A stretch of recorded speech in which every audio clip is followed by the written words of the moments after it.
subscribe to our channel and press the bell icon. अस्सलाम वालेकुम अज़ीज़ तलबा व तालिबात। जमात दहम के 8वें सबक जलते परों से उड़ान, जिसे साजिद रशीद ने तहरीर किया है, इसके पहले वीडियो में आप तमाम का इस्तकबाल है। आपको हमारा वीडियो पसंद आए तो इसे लाइक कीजिए, शेयर कीजिए, हमारे चैनल को सब्सक्राइब कीजिए, इस वीडियो को आखिर तक देखिए। पहली बात, हमारे अतराफ़ पाए जाने वाले तबई और हयातियाती हालात को माहौल कहते हैं। तमाम जानदार और बेजान अशिया माहौल का हिस्सा है। माहौल में तवाज़ुन के क़ायम रहने के लिए हर जुज़ का मख़सूस तनासुब में पाया जाना ज़रूरी है। माहौल के तवाज़ुन में मामूली बिगाड़ भी तमाम मखलूक़ात पर असरअंदाज होता है। इंसान के मुख्तलिफ़ आमाल व अफ़आल माहौल में ख़राबी का बाज़ बनते हैं। बढ़ती आबादी, जंगलात की कटाई, इमारतों की तामीर, सनतों की तरक्की, एटमी भट्टियों और टीवी और मोबाइल टावर से खारिज होने वाली लहरों वगैरह से नबातात, हैवानात व जमादात पर मुज़र असरात पड़ते हैं। यानी ये जो सबक है ये माहौल से मुतालिक़ है। आम तौर पर जो माहौलियाती अदम तवाज़ुन फैल रहा है, पॉल्यूशन बढ़ रहा है, आलूदगी बढ़ रही है, उससे मुतालिक़ है। जान पहचान साजिद रशीद 11 मार्च 1955 ईस्वी को बलरामपुर यूपी के गांव सुगड़ यहवा में पैदा हुए। उनका शुमार 1970 ईस्वी के बाद उभरने वाले मारूफ अफसाना निगारों में होता है। वो अफसाने में मकसदियत और नज़रिए दोनों के ख़ायल थे। इनके अफसाने सियासी और समाजी शऊर से भरे नज़र आते हैं। रेत घड़ी, नखलिस्तान में खुलने वाली खिड़की, एक छोटा सा जहन्नुम और एक मुर्दा सर की हिकायत इनके अफसानवी मजमूए हैं। इन्हें साहित्य अकादमी के इनाम बराए तर्जुमा और कथा अवार्ड से नवाजा गया था। साजिद रशीद एक बेबाक और उसूल पसंद सहाफ़ी थे। इनके मज़ामीन ज़िंदगी नामा के नाम से शाये हो चुके हैं। इन्होंने नया वर्क़ नाम का एक अदबी रिसाला भी जारी किया। 11 जुलाई 2011 को मुंबई में उनका इंतकाल हुआ। चलिए इसको पढ़ते हैं और इसे समझने की कोशिश करते हैं। रेशम जैसे मुलायम और धनक जैसे रंगीन परों से सर निकालकर परिंदे ने जब अपने बाजुओं को फटफटाया तो इन पर ठहरे हुए ओस के नन्हे ख़तरे मशरिक़ की भूरी पहाड़ियों से झांकते सूरज की किरणों से दमक उठे। जैसे पिघले सोने का फव्वारा फूट पड़ा हो, इसने अपनी सुर्ख चोंच खोलकर फ़रहत बख्श हवा सीने में भरी और बड़ी ताज़गी महसूस की। फिर सर झटक कर आसपास देखा, सब कुछ वही था और कितना दिलकश। अब देखिए यहाँ पर जिस परिंदे का ज़िक्र हो रहा है, हो सकता है कि ये माही खोर यानी कि किंगफिशर का परिंदा हो, क्योंकि बड़ा खूबसूरत होता है। रेशम जैसे मुलायक और धनक जैसे रंगीन परों, यानी धनक जैसे रंगीन पर आम तौर पर ये रेनबो के जो निशान होते हैं, पर होते हैं, ये किंगफिशर यानी माही खोर में ही पाए जाते हैं। अपने बाजुओं को फटफटाया, अब ठहरे ओस के नन्हे ख़तरे मशरिक़ की भूरी पहाड़ियों से झांकते सूरज की किरणों से दमक उठे।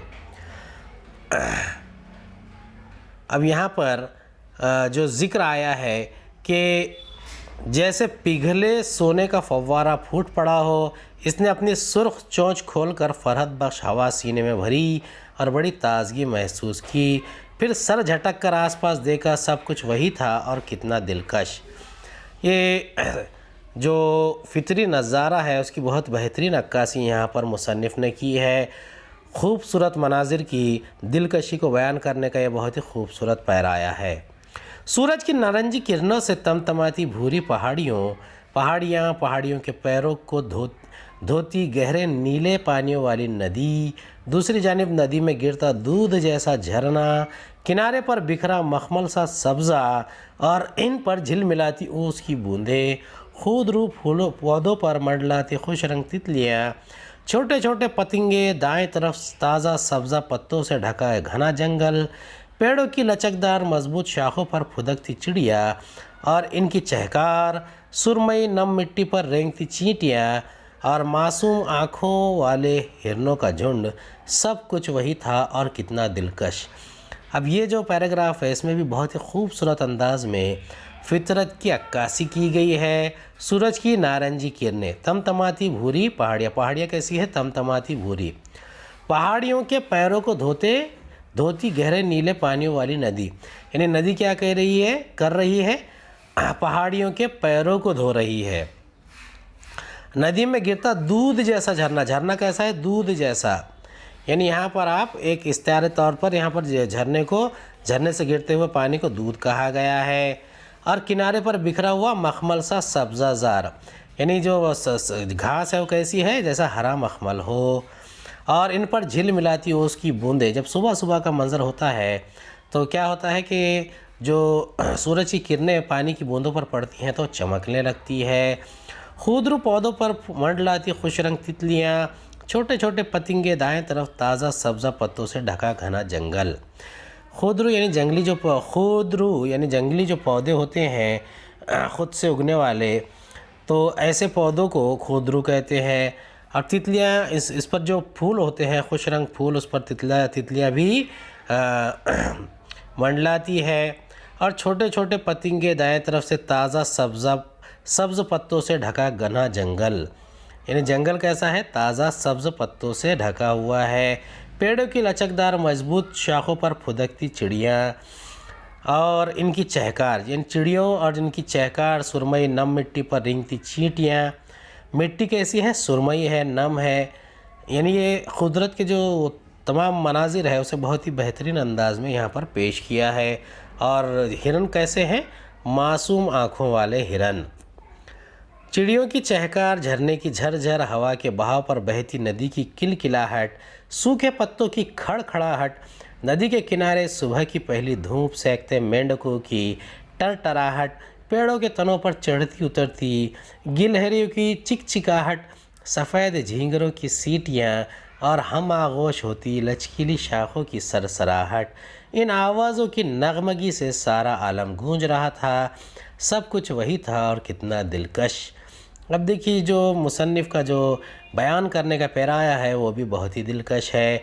यानी चिड़ियों की चहकार, झरने की झरझरी, ये मुख्तलिफ़ किस्म के आवाज़ों का ज़िक्र किया गया है। चहकार, झरझर, किलकिलाहट, खड़खड़ाहट, टरटराहट, चिकचिकाहट, सीटियाँ और सरसराहट।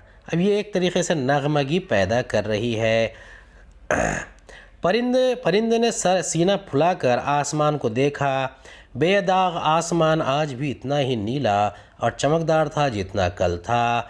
इसने तिनकों से बने हुए अपने खूबसूरत घोंसले पर अलविदाई नज़र डाली और दाने दुनके की तलाश में पर फड़फड़ाता उड़ गया। अब यहाँ पर देखिए, ये पहली उड़ान यहाँ पर ज़िक्र किया गया है जब परिंदा अपने घोंसले से निकला है, उस दिन की पहली उड़ान।